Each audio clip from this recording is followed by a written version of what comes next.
আসসালামু আলাইকুম। স্বাগত জানাচ্ছি। আমি খালেদ হোসেন, লেকচারার, চট্টগ্রাম সরকারি মহিলা কলেজ, 40তম বিসিএস। আজকে কথা হলো যদ্যপি আমার গুরু আহ, আহমদ সাফার লেখা এই বই থেকে আসলে আমি কি শিখলাম। হ্যাঁ, আহ, বাংলা সাহিত্যের অনেকগুলো ইনফরমেশন, তথ্য বা তথ্য মানে অনেকগুলা বিষয় সম্পর্কে এই বই থেকে আমি এত বেশি ইনফরমেশন জানলাম, ব্যতিক্রমী অনেক ইনফরমেশন জানলাম, যেটা এই বই না পড়লে জানতাম না। বিশেষ করে আব্দুর রাজ্জাক স্যারকে নিয়ে লেখা আহমদ সাফার যদ্যপি আমার গুরু বইতে যে ইনফরমেশন লিখেছে সেটা নিয়ে কিছু কথা বলতে চাই বা আপনাদের সামনে উপস্থাপন করতে চাই। এই বই আমি আসলে কি নতুন কি পেলাম। প্রথম যে একটা লাইন যদি আমি পড়ি যে আহ, বাংলাদেশকে পাকিস্তান থেকে বিচ্ছিন্ন করে আলাদা রাষ্ট্র হিসেবে গড়ে তোলার যে ধারণা, সেটা আব্দুর রাজ্জাক সাহেবের মস্তক থেকে এসেছিল, এরকম একটা লাইন পেলাম। আমি লাইনগুলো আগে একটু বলি। তারপর হচ্ছে কি, আমাদের যে মুনির চৌধুরী ছিলেন, কবি যে মুনির চৌধুরী ছিলেন, সেই মুনির চৌধুরী সম্পর্কে উনি বললেন যে মুনির চৌধুরী ছিলেন অত্যন্ত উচ্চ মানসিকতা সম্পন্ন এবং আহ, এবং কোনো ধরনের খুবই খুবই সহজ সরল প্রকৃতির মানুষ, কোনো ধরনের বিদ্বেষ ছিল না। আর হচ্ছে কি, আহ, যে জাতি যত সিভিলাইজড তার রান্না বান্না তত বেশি সফিস্টিকেটেড। মানে এই লাইনগুলো হচ্ছে কি আপনাকে কিছুটা হলেও মোটিভেট করবে যে আপনি অনেকগুলো ইনফরমেশন আপনাকে জানাবে। আহ, হেনরি কিসিঞ্জার যিনি ছিলেন, যে ব্রিটিশ পররাষ্ট্র যে হেনরি কিসিঞ্জার যিনি বাংলাদেশকে তলাবিহীন ঝুড়ি পড়েছিল, এই হেনরি কিসিঞ্জারের যে প্রথম যে স্ত্রী ছিলেন, যে প্রথম যে গার্লফ্রেন্ড তার ছিলেন, সেটা ছিল আব্দুর রাজ্জাক, এই যে আব্দুর রাজ্জাক স্যারের ছাত্রী ছিলেন। এই হেনরি কিসিঞ্জার ঢাকা হোটেল যে ইন্টারকন্টিনেন্টাল এসেছিলেন, সেখানে উনি 45 মিনিট সময় কাটিয়েছেন। আর সেই 45 মিনিটের মধ্যে এই আব্দুর রাজ্জাক এর সাথেই 26 মিনিট সময় কাটিয়েছেন। এগুলো এই বইয়ের কথাই বলছি আপনাদেরকে।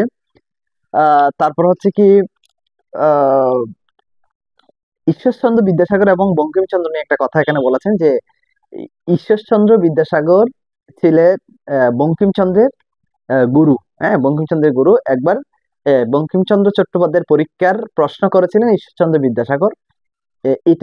এটা প্রশ্নটা এত বেশি কঠিন করেছিল, পরে বঙ্কিমচন্দ্র চট্টোপাধ্যায় ঈশ্বরচন্দ্র বিদ্যাসাগরকে অনেকটা মুখরোচক গালিগালাজ করেছিল, অনেকটা এরকমই। এবং বঙ্কিমচন্দ্র আরেকটা ইনফিরিয়রিটি কমপ্লেক্স ছিল, সেটা হচ্ছে কি সে মহসিন ফান্ডের, মানে মুসলমানদের যে মহসিন ফান্ড, সেই ফান্ডের টাকায় সে পড়াশোনা করত। তারপর হচ্ছে কি, আমাদের যে আব্দুর রাজ্জাক স্যার ছিলেন, হ্যারল্ড যে লাস্কি ছিল রাষ্ট্রবিজ্ঞানী, ওনার ছাত্র ছিলেন। তারপর হচ্ছে কি, আহ, গ্রেট ব্রিটেনের বাজেটে ডিফেন্সের চাইতে এডুকেশনে বেশি অর্থ বরাদ্দ করা হয়। এবং ইংলিশ এভারেজ ইংলিশ চিলড্রেন স্কুলে বাধ্যতামূলক 1 পাউন্ড দুধ খেতে দেওয়া হয়। অর্থাৎ স্কুলে যারা পড়ে, পড়াশোনা যারা করে, তাদেরকে বাধ্যতামূলক 1 পাউন্ডের মতো ব্রিটেনে বিশেষ করে গরুর দুধ খাওয়ানো হয়। সেরকম একটা ইনফরমেশন এখানে পেয়েছি। এবং সর্বশেষ ভিডিওতে যেটা দেখেছেন, ভিনসেন্ট ভ্যান গগের সেই যে ভিনসেন্ট ভ্যান গগের যে ছবি 58 কোটি টাকা দিয়ে বিক্রি হয়েছিল নিলামে, সেই ভিনসেন্ট ভ্যান গগ খাবার আহারে নিজে আত্মহত্যা করেছিল। এবং আরেকটা কথা ইনি বলেছেন রবীন্দ্রনাথ ঠাকুর সম্পর্কে, রবীন্দ্রনাথ বড় লেখক মানুষ হিসেবে রবীন্দ্রনাথ বিদ্যাসাগর কিংবা তার মতো মানুষদের দ্বারা কাছেও আসতে পারেন না। বড় লেখক বা বড় মানুষ এক নয়, বড় লেখকদের মধ্যে বড় মানুষের ছায়া থাকে। বড় মানুষ সে আসলে বড় মানুষ। তো আমি যেটা বলতে চাচ্ছি, যদ্যপি আমার গুরু এই বইটা আহমদ সাফার এই বইটা পড়ে আসলে আমরা যেটা শিখলাম সেটা হচ্ছে কি, আমরা একটা বই পড়ার পর অনেকগুলো নতুন ইনফরমেশন বা তথ্য জানি, যেটা আমাদেরকে নিজেদের মধ্যে একটা ভালো লাগা কাজ করে। আমি এই দুইটা জিনিস, নতুন জিনিস শিখতে পারলাম। আমি নর্মালি আমাদের যে আত্ম উন্নয়নমূলক বা মোটিভেশনাল বইগুলা পড়ি, যদ্যপি আমার গুরু পড়ে আমার কাছে নতুন যে ইনফরমেশন গুলো আমি শিখেছি সেটা আপনাদের সামনে উপস্থাপন করেছে।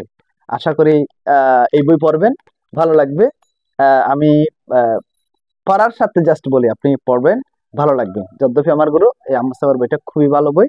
অনেকগুলা কবি, একজন কবি সম্পর্কে, বাংলাদেশের যত সাহিত্যি মানে কবি আছে, বেশ অনেকজন কবি সম্পর্কে, তাদের আচরণ, লেখার ধরন, কে কেমন ছিল, এগুলো সম্পর্কে খুব সুন্দর করে উপস্থাপন করেছে। ধন্যবাদ সবাইকে।